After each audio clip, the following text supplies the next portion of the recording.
Happy Labor Day to all, and yes, we are toiling to bring you all the best highlights. So talk amongst yourselves until the show starts, but pay attention as you won't want to pass this one up. Get yourselves ready and celebrate Cardinal athletics with us.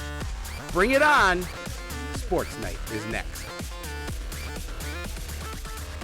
Hello, everyone, and welcome to Sports Night. I'm Joe Young. And I'm Howie Shapiro. I almost forgot my own name. Happy Labor Day. Good. Hope everyone had a wonderful weekend, a safe weekend. School starts tomorrow. Yeah, all parents are loving tonight because it's the first school night of the 2016-17 school year. Kids, not so much. Not so much. But our first regular season show for the year, and we've only got 3 pieces of video, so we're going to do it fast and give you 15 minutes. You can watch it twice, have twice as much fun inside the fastest half hour on television. We start with the football team. They actually had exactly the start they wanted in the season opener on Thursday, but after the first quarter, just about everything that could go wrong did go wrong. The Cardinals flew into their home opener against Hopkins, very excited about the first game under new head coach Greg Malling.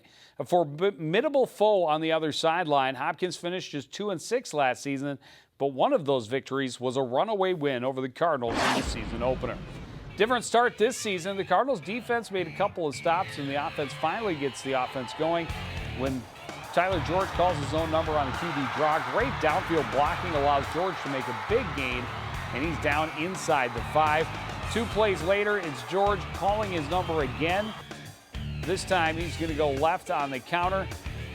As just one man to beat, he'll tuck his shoulder and find the end zone. Coon Rapids on the board first at 6-0. Hopkins has some horses, though, and they were on display. Deion Campbell, quick, elusive, able to make a big gain up the field on this one, 30 yards plus. He had just over 100 yards in the first half. Early second, the Royals get on the board. Trevor Lee sneaking it right up the middle with an extra point. Hopkins takes the 7-6 lead. A few plays into the ensuing drive, George looks right, throws pass tipped by L.V. Johnson. David Sheldon right there for the pick. He takes it 41 yards for the score. Just like that, it's 14-6. After a quick whistle cost the Cardinals a fumble recovery. The catch that wasn't turned into their second turnover. 2 questionable calls in a row create a huge turn in the game, put the momentum solidly in the Royals' favor. They turn this one into 7 points. Campbell won't be denied from 3 yards out. That extends the lead to 21-6, and they weren't finished. They had a couple more in a flurry in the final minutes. 3rd and long, and Hopkins able to get their other big weapon open down the sidelines.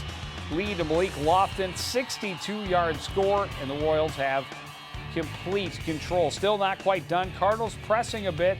George's pass off the hands of the intended receiver right into the lap of Will Stein. Good return upfield. Stein is able to dive down inside the 10. And then on the very next play, Lee looking to throw but has all kinds of time. He'll take it himself instead. Has his second touchdown of the game. That made it 35-6 Hopkins before the half. It was 52-6 before it was all over. I mean, they have to be happy with the way they started, getting that early lead to end that first quarter. Then unfortunate things happened for him, and I'm going to be anxious to talk to Coach Malling here before the upcoming game, get his thoughts on what he saw from the action in his first game. He's a good coach. He'll tighten some things up. They'll work on some things in practice and hopefully get a different outlook coming Friday. Well, and you've got to remember those calls. I mean, a fumble that should have been a fumble was 14-6 at that point. Coon Rapids has the ball 35-yard line of Hopkins. In the ensuing drive, a catch that never was a catch turns into a catch and a fumble instead of an incomplete pass. They go in to score, and that's when they really ran the score up. There was another still in that second quarter. There was a questionable horse collar call that went against the Cardinals as well. Three. You don't want to blame the officials, but that definitely had an effect on this game. But yeah, it's going to take a lot to pull themselves up by their bootstraps, and they'll need to do that. Conference opener at Blaine on Friday. Yeah, no doubt about it, and they will. They'll have a good week of practice. They'll correct some things, and they'll take those from those mistakes they made in the first game and try and correct those against Blaine on Friday night. They will host Champlin Park a week from Friday. Tennis team has been in action since before our first match. A couple of matches, or our first show. Yeah. A couple of matches 2 weeks ago. They beat Monticello 6-1. numbers are as follows. Maddie Georgie, first singles. Machinsky at second singles, and Everhart at third singles, all win in straight sets. So does Helen Nelson and Everhart at first doubles. Cardinals a tight loss on the 24th. The very next day, they had a couple of matches against section opponents. This one, they lose to St. Michael 4-3. 3 of the matches went to third set tie breaks. The Cardinals only winning 1 of those 3. That's the difference in the match. And then also on the 24th, they faced Cretin-Durham Hall. And similar situation, but it goes in favor of the Cardinals. This one goes all the way down to second doubles tiebreaker, and they win it by a 12-10 score. That's how close things were, that being a win instead of a loss. They did play Spring Lake Park in Anoka last week, but those games were on Wednesday and Thursday. Coach Storick took a number of the girls to the U.S. Open in New York like Friday morning, so he has not been able to get back to me on those. I will have those scores for you coming up next week on Sports Night. They will host Blaine on Wednesday and Park Center on Thursday. Yeah, evened up their record before those 2 contests at 2-2, so we'll fill you in next week. Volleyball team started its season against Chisago Lakes, and after losing the first 2 sets, Cardinals came back to at least force a 5th and deciding set. They lose that one 8-15. Ellie Hinsey, your leader in kills with 14. Callie Harris had 8. Allison Yang had 25 digs, and Fosslin had 20 assists. Cardinals' second match on the 30th. They lose in straight sets to St. Francis, 11-25, 20-25. And 11-25. We'll have our first opportunity to see the volleyball team in action on Tuesday night, live against Champlain Park, opening the conference. Yeah, I'm looking forward to it. It's going to be a tough matchup nonetheless, but looking forward to seeing that volleyball squad in action. And they will be at Elk River on Thursday. Swimming and diving team a couple weeks ago had the relays, gave them their first look at a lot of new swimmers in the pools we talked about in the preview. Only 20 girls on the roster. Their first dual meet, they went up against Armstrong. They lose 93-53, but more importantly, Galadriel O'Grady first in diving by like 40 points with a 191.62. Megan Schultze, first place in the 200 IM, second in the 100 fly. She set school records, just an 8th grader. She's only a second off, I think it was the 200 IM. She is a second away from a middle school record in that event. Tamala King, also a nice start to her season, a second place in the 200 free and a third place in the 500. The Cardinals will be at Maple Grove on Thursday. They're at Park Center next Thursday.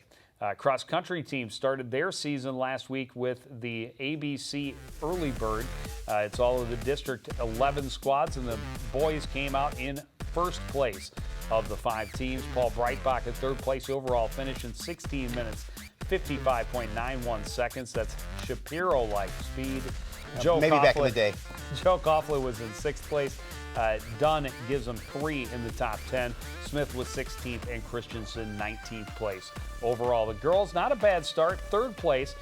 Great finish for Brina Del Castillo. She's 5th place overall in 20 minutes, 53 seconds. And just 7 seconds behind her is Alyssa Headland.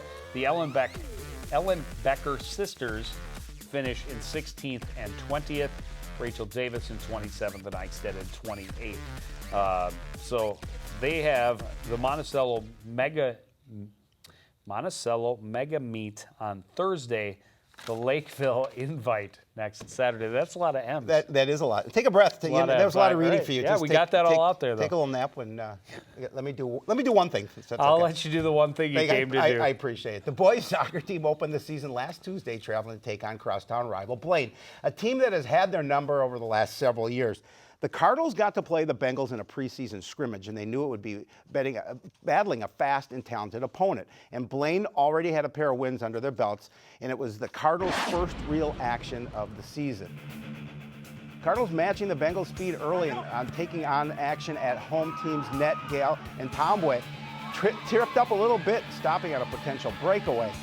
The Cardinals keep the pressure going, bringing it from all parts of the field. Great setup on the near side. Freshman Almir Begic missing the far side upper corner.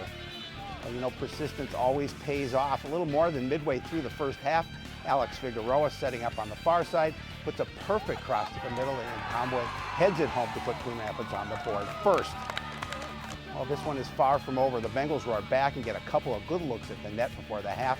Brett Hoover with a chance close. Alex Volker makes the diving save. Cardinals up 1-0 at the break. Blaine's going to even the score just 3 minutes into the second half. Good cross. The first shot is stopped, but Roberto Varela Garcia buries his second chance. The Bengals are going to have advantage of possession and scoring chances, but the game stayed tied into double overtime. That's when Blaine gets the through ball out in front of Michael Holberg. He's in all alone for the goal. Blaine able to run away with the 2-1 overtime win. You know, Joe, granted it was a loss, but they played Blaine tough, and that's got to be some good thoughts for the program. Yeah, and they came back and they beat Maple Grove in their home opener on Thursday, a midday game. One of the first events at the complex, and they come up with a 3-2 win. And I thought that I had updated that. The goals were Ntambwe, T. Garden, and I don't remember the third, and I feel bad now because I thought I had that updated. But great way for them to bounce back, and really, even in a loss, that's kind of a victory. A team that beat them 5-1 two different times last year, and this year they took them to overtime and really had them on the ropes. Blaine really outplayed them quite a bit in that second half, but they stood strong, and it was a fun one to start with. They will be Cardinals will be at home against Armstrong on Tuesday. They will play at Irondale on Thursday. Girls soccer team also played a pair of big conference contests before the first day of school. Last Tuesday, they were at Blaine to take on the always dangerous Bengals. Cardinals were hoping to avoid another slow start like last year, and they knew offense might be tough to come by early in the schedule. So they wanted the first goal, and they were looking to keep it a low-scoring affair. Both teams got some grade A looks in the first half. Cardinals may have even held an advantage in good opportunities. This one placed well for Alyssa Brazier, but her shot is going to be just wide to the far side. Good possession at the other end. Crossing patterns create a great lane for Emily Bauer. She fires, but Nicole Frazier drives for the save. The game stays scoreless. Another great chance at the other end. Ball played behind the defense.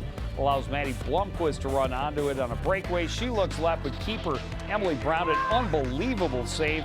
Goalies really stole the show through the first half. One more good look for Coon Rapids in the first. This one placed on a tee for Caitlin Ackerman for 25 yards straight out. Good strike shot, but Brown punches it up and over. Blaine corner kick midway through the second. First shot is stopped by the defender, goes right to Jada Wiggy. Her shot is deflected and is going to roll just inside the far post. Bengals get the incredibly elusive first goal, and they like the way it tasted. Just 3 minutes later, Wiggy running down onto the ball in the corner. Great cross. Haley Gislason is there to one-touch it to the back of the net, and that would complete the scoring. Cardinals shut out 2-0 in the season opener. Unfortunately, also shut out 2-0 in their home opener against Maple Grove. So the deficiencies on offense definitely a concern.